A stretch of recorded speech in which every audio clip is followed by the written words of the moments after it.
तो आइए दोस्तों, अब हम बढ़ते हैं प्रश्नावली 1.3 की ओर और इसमें हम देखना स्टार्ट करेंगे क्वेश्चन नंबर 3 को। तो देख सकते हैं क्वेश्चन हमारे सामने है। बोला कि सिद्ध कीजिए कि निम्नलिखित संख्याएं अपरिमेय है।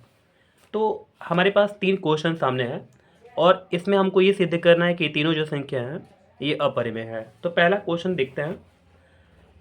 तो यहाँ पर क्वेश्चन बोला कि 1/√2, ठीक है। चलिए, तो 1/√2 मुझे सिद्ध करना है कि ये एक अपरिमेय संख्या है। तो अपरिमेय संख्या सिद्ध करने के लिए मैंने आपको बताया था, सबसे पहले हम लोग मान लेते हैं कि 1/√2 जो है ये एक परिमेय संख्या है, ठीक है। तो माना कि 1/√2 एक परिमेय संख्या है,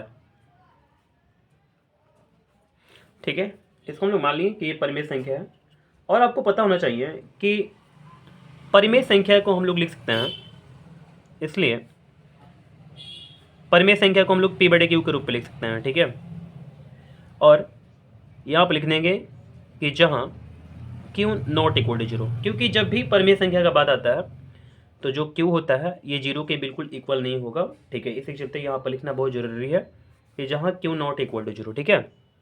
चलिए, अब हमको क्या करना है, या हम लोग इसमें तिरछा तिरछी गुणा कर लेंगे। जैसे में यहाँ पर q है ना, तो q में 1 से गुणा करेंगे तो हमारे पास q आ जाएगा और हमारे पास यहाँ पर क्या आ जाएगा, √2p आ जाएगा, ठीक है। या ऐसे भी इसको लिख सकते हैं q/p इक्वल टू √2, क्योंकि हमारा मेन मकसद है कि मैं कैसे भी करके यहाँ पर जो √2 है इसको साइड में कर लूँ, ठीक है। जैसे एक तरफ या तो लेफ्ट में या तो राइट में, तो मैंने राइट में यहाँ पर कर लिया हुआ है और यहाँ पर हमारे पास q/p आ चुका है, ठीक है। चलिए, तो इतना तक होने के बाद अब देखते हैं हम लोग आगे। देखिए, यहाँ q/p एक परिमेय संख्या है, बल्कि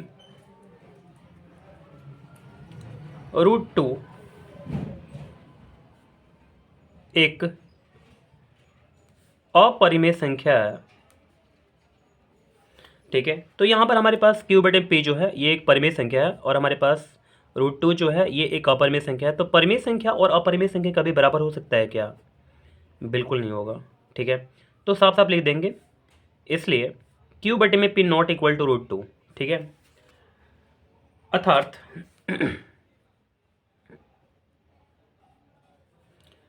हमारी अवधारणा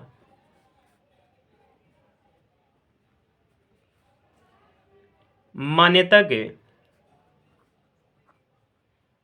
विरुद्ध है, अतः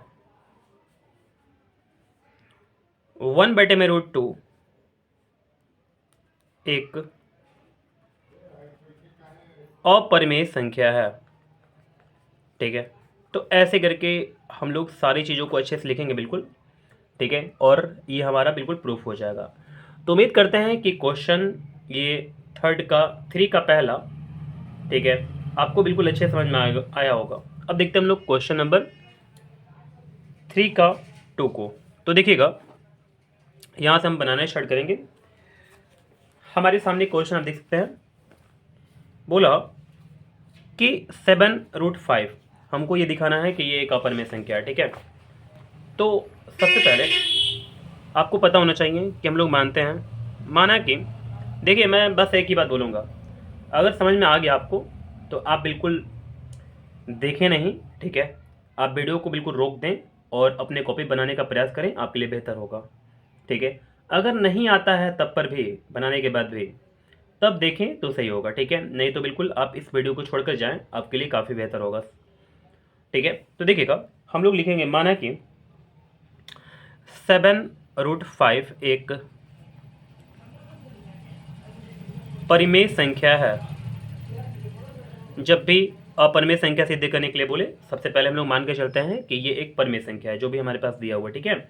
जैसे हमको सिद्ध करना है कि 7√5 एक अपरिमेय संख्या है, तो मैं इसको परिमेय संख्या मानूंगा, ठीक है। तो इसलिए 7√5 जो होगा इक्वल किसका होगा, p/q के रूप में होगा, ठीक है। और साफ साफ ये भी लिखेंगे कि जहाँ क्यू नॉट इक्वल टू 0। ठीक है, अब चलते हैं हम लोग आगे। देखिएगा, मैंने आपको बताया था कि जो रूट वाले संख्या हैं उसको हम लोगों को अकेला करना होता है। ठीक है, तो कैसे करेंगे? तो √5 को यहाँ पर छोड़ देंगे और हमारे पास p बटे में 7q आ जाएगा। ठीक है, क्योंकि यहाँ पर देख सकते हैं ये गुणा में अटैच है, इसी के चलते ये भाग में आ जाएगा। तो हम देख सकते हैं यहाँ पर कि p बटे में 7q आ गया। ठीक है, चलिए यहाँ तक बात समझ गए। अब हम लोग यहाँ पर लिखेंगे, यहाँ √5 एक अपरिमेय संख्या है। ठीक है, और p बटे में 7q एक परिमेय संख्या है। ठीक है, तो √5 एक अपरिमेय संख्या है और p बटे में 7q एक क्या है? परिमेय संख्या है ना। इसलिए क्या कभी √5 जो है ये p बटे में 7q के इक्वल हो सकता है? तो जी बिल्कुल नहीं होगा। ठीक है, इसी चलते मैंने यहाँ पर कट कर दिया।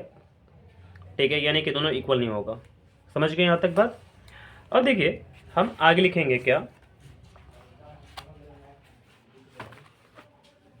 अर्थात हमारी अवधारणा मान्यता के विरुद्ध है, अतः 7√5 एक अपरिमेय संख्या है। ठीक है, तो हमारा प्रूव्ड हो गया। चलिए अब हमारे पास एक और क्वेश्चन है, मैं इसको भी समझा देता हूँ। ठीक है, 6 + √2, 6 + √2 मुझे प्रूफ करना है कि ये एक अपरिमेय संख्या है। तो सबसे पहले हम लोग मान लेंगे, माना कि 6 + √2 एक परिमेय संख्या है। ठीक है,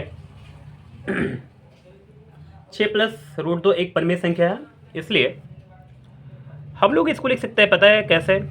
p/q के रूप में। ठीक है, और साफ साफ ये लिखना होगा जहां q नॉट इक्वल टू 0। ठीक है, या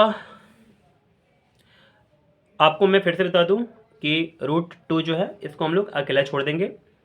तो अगर इसको √2 को हम लोग लेफ्ट में लेते हैं तो जो हमारे पास 6 है ये बिल्कुल राइट में चला जाएगा, यानी कि -6 हो जाएगा। ठीक है, अब देखिए यहाँ p बटे में q -6 एक परिमेय संख्या है, जबकि हम जानते हैं कि √2 एक अपरिमेय संख्या है। ठीक है, अतः या आप यहाँ पर लिख लीजिए, इसलिए √2 नॉट इक्वल टू p बटे में q -6। ठीक है, ये अपरिमेय संख्या और परिमेय संख्या कभी भी इक्वल नहीं हो सकता है। ठीक है, तो हम लोग लिखेंगे यहाँ पर, अर्थात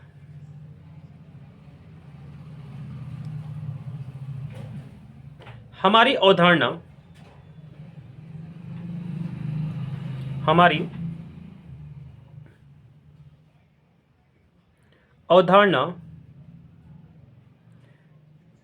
मान्यता के विरुद्ध है,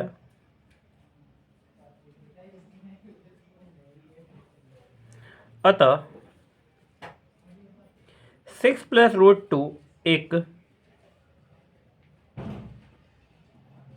अपरिमेय संख्या होगा। ठीक है, तो ये प्रूव्ड हो गया। तो उम्मीद करते हैं कि क्वेश्चन नंबर 3 का तीनों को जो क्वेश्चन हमारे पास दिया हुआ था, ठीक है, आप देख सकते हैं यहाँ पर, तो तीनों आपको क्वेश्चन बिल्कुल अच्छे से समझ में आ गया होगा। ठीक है, और आपसे एक मैं एक रिक्वेस्ट करता हूँ कि आप इसमें से जितने भी क्वेश्चन हैं उसको ध्यानपूर्वक बनाइए। ठीक है, और जैसे यहाँ पर जो भी हमारे पास क्वेश्चन दिया हुआ है ये बिल्कुल काफ़ी इम्पोर्टेंट है आपके लिए। ठीक है, परीक्षा के दृष्टि से, तो आप बिल्कुल इसको ध्यान से देखिए। ठीक है ना, चलिए तो फिर हम मिलते हैं अब अगली वीडियो में।